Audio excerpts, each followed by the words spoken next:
Hey everyone, I'm Rob Franek. I'm editor-in-chief here at the Princeton Review. Friends, you have now done all of the hard work in preparing for and of course taking your AP exams. And I'm going to say it out loud, maybe even a few of you sat for a June makeup AP as well. You may well be wondering right now about your AP exam scores. Now those scores will be released between July 15th and July 17th. And when you get yours depends on your physical location. So if you're in California, you're getting your scores at 5 a.m. Pacific time on July 15th. And if you live in Florida or Canada, you're getting yours at 8 a.m. Eastern time on July 17th. And as always, we're going to include a link to those release dates as well as those specific times in our video description right here on YouTube. Now, if you're like most students across the globe, you probably want to send that score or scores for multiple AP exams to prospective schools. Now, the College Board lets you send one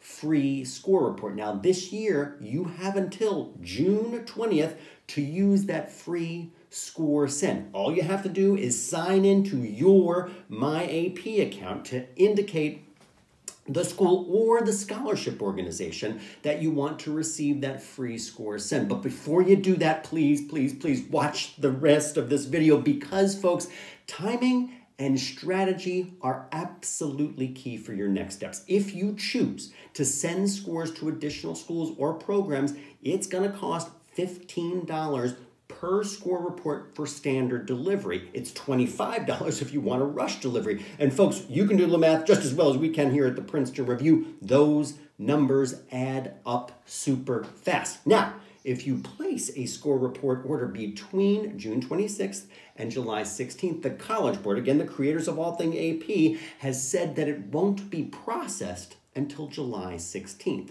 but it will be treated as a rush order at no additional cost to you. So here's where some AP level strategy comes in.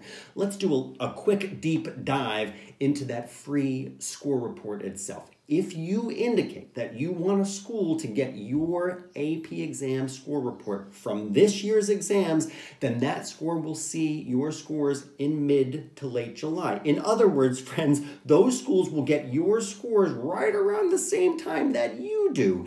And if you want a chance, however, to preview your scores first, then you have to forego the free score report option. That puts a $15 burden on you that you and your family will need to take on. Now, if you're in most parts of the United States, you'll be able to view your scores on July 16th and then place your score report, your free score report, by 6:30 p.m. Eastern time to send your scores. Now, folks, that is right under the wire for you to order for your order to be upgraded to that rush order status, and again, at no additional charge to you. Now, unfortunately, this free rush option isn't available for students whose scores will be released on the 17th. And I'm just going to say this for the record. We don't think it's very fair that for someone who lives in Virginia, they won't have the same options and, of course, opportunities that someone who lives in Arizona would have. But in either case,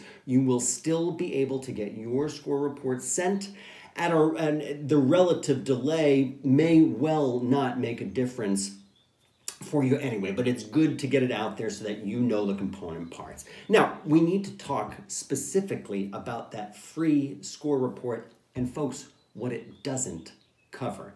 So let's say that you took the AP US History in your sophomore year in high school and you listed the University of Texas at Austin, that's UT Austin, as your free report school. And then you took the AP Biology exam in your junior year. You'd have to list UT Austin again in order for that school to get your newest score. But here's the thing, folks, the reverse isn't true. If you were to list no schools during your sophomore year, and then you were to list, again, the University of Texas at Austin during your junior year, then UT Austin would receive both scores. Your score report, in other words, will always include all of your AP scores to date, but the College Board won't send an update with new scores automatically. Now, just follow our logic along here, and let's drill down just a little bit more to a second level of AP strategy. What if you don't want schools to see all of your AP scores? What if you were aces on your AP US history exam, but you took your AP biology exam and your performance wasn't exactly your best? Folks, very simply, you can withhold certain scores from your AP score report, but it is not cheap to do so. The cost to withhold a score is $10 per score per college. Another option, of course, is canceling your scores altogether. Now, this erases a score entirely, like you never took that exam during that year. It's free, and of course you won't get a refund, but folks, once it's canceled, that score on that AP exam can never be reinstated. Now, it's obviously the cheaper option, but it can be valuable because it can be done at any time. But if you already indicated a free score send, then you have to make that call by June 15th of the year that you took the exam. Now, that means, as we just talked about before you actually see your AP scores. Now, that's another reason to consider foregoing the free score send. But what you decide to do very much will hinge on your AP goals. And we've talked about AP exams and how they are used. We know that they're used in admission. We know that they're used for college credit. They're used for academic placement. And for many schools, they're used for scholarships as well. Now, the score thresholds may vary with each of those different criteria. With a 3, you could probably use that in an academic placement setting, but you probably won't earn a scholarship earning a 3 on an AP exam. So your decision-making will very much depend on your goals. Now, what about less than great AP exams? Could they actually hurt you? We hear this question from lots of our students. Now, here's the answer, and it is unfortunately potentially. Now, the College Board, again, the creators of all things AP, say that colleges consider many factors in admission decisions. We talk about the same thing at Princeton Review. That includes the strength of your coursework, your GPA and rigorous courses. The very fact that you're taking an AP course in the first place is definitely worthy of praise.